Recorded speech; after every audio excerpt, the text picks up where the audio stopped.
Are you corrupt? Do you wish you could buy your way to the throne? Well, fear not, because in 193 AD, you so definitely could, as the Praetorian Guard literally auctioned the role of emperor. On the 28th of March 193, around 200 to 300 praetorians stormed the palace in search of Emperor Pertinax. Pause. For a lot of the events that I'll be covering, it would be useful to explain the function of the Praetorian Guard. They were the imperial guard that served the Roman emperor, including being bodyguards, controlling crowds, or being used for general intelligence. The Praetorian Guard often had a strong hand in Roman politics, and typically, as we can see now, were responsible for a lot of palace intrigue, including being able to overthrow an emperor and establish a new one. Back to our guy Pertinax, he had recently ascended to the role of emperor, ironically with the help of the Praetorian Guard, conspiring against the former emperor. In doing so, he promised them a large, probably undeserving amount of money that he refused to pay to the Praetorian Guard once he was throned. In addition, he wanted to tighten control over the guard, attempting to re-establish discipline within their ranks. These were all big no-nos to the Praetorians, and he found his head on a pike in the streets of Rome just 87 days after the start of his reign. Bravely, instead of fleeing, he attempted to confront the soldiers, which as you can see,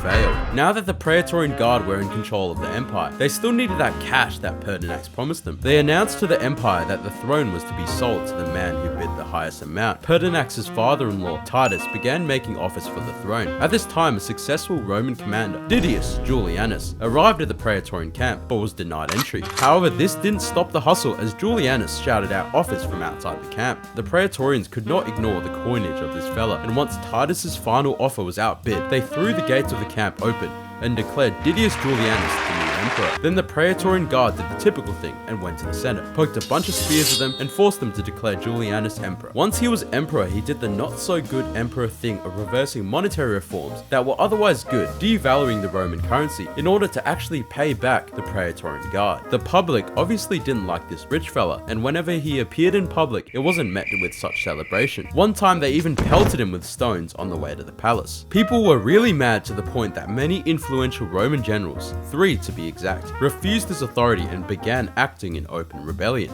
The closest to Rome of the 3, Septimus Severus, began rallying in Italy. After clapping the Praetorian Guard, and with the remnants deserting our rich boy Julianus, Severus forced the Senate to pass a motion proclaiming him emperor. Julianus then was sentenced to death and killed in the palace on June 2nd. A mere 66 days after the original guard, Pertinax, was killed. This all happened in like 2 months. Julianus's last words were, "But what evil have I done? Whom have I killed?" Yeah, actually fair enough, he didn't even have enough time on the throne to do any of that anyway.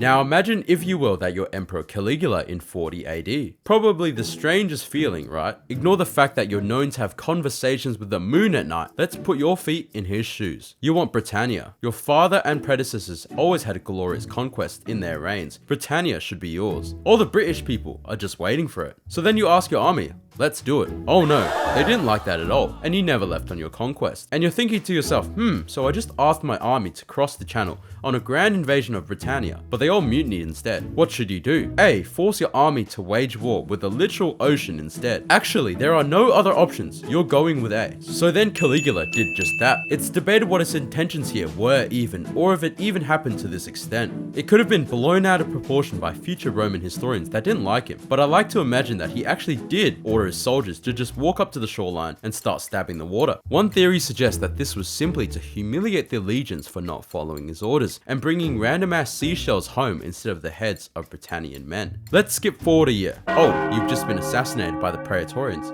That sure does happen a lot. After insulting the Roman Senate by making your horse consul, inviting the literal moon goddess to sleep with you, and building unnecessary long ass bridges from your palace, I'm actually confused to why the Praetorians aren't happy with you. Now Caligula needed a successor, and it wouldn't be until 150 years later where they did the whole auctioning thing. They have way more class than that. Well, they actually found Caligula's uncle, Claudius, hiding behind a curtain in the palace amongst the chaos. And were like, yep, we found our guy. A soldier found Claudius there, where a sympathetic faction of the guard smuggled him out and declared him the new emperor. It was Claudius who would actually go on to cross the channel, conquering Britannia. Sorry, Caligula, I guess.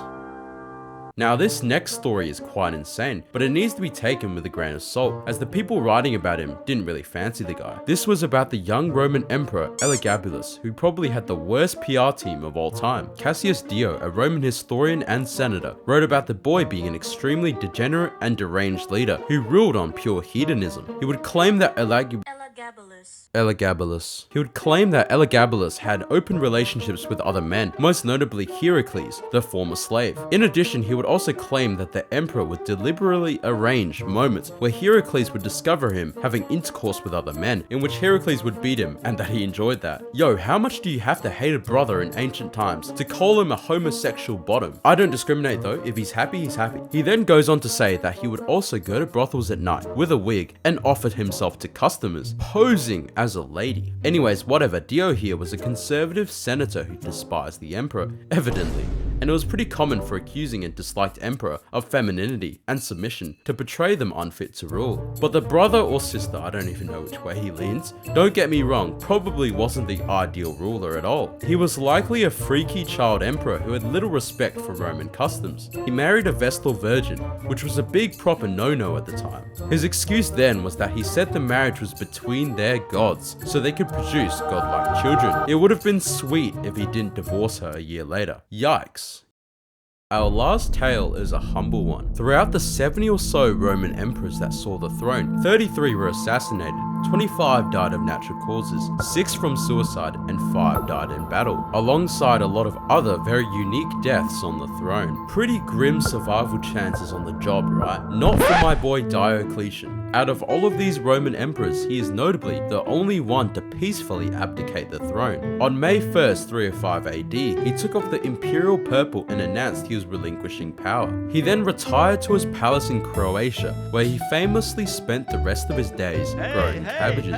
His former colleagues would often visit him and ask him to return to politics during the many civil wars going on at the time. Diocletian replied that if they saw the magnificent vegetables that he had grown with their own hands, they would never ask him to become emperor again. Don't worry man, I would have loved to see those cabbages, Diocletian. Now we've gone over some of the strange things that can happen to you once you're a Roman emperor. Moving forward, if you find yourself in the position of a Roman emperor, you probably should 1. Not piss off the praetorian guard. 2. Be nicer to your legions. 3. Hide in palace curtains during times of crisis. 4. Don't be accused of being a bottom. And 5. Retire as soon as possible. It's so simple, why didn't they know?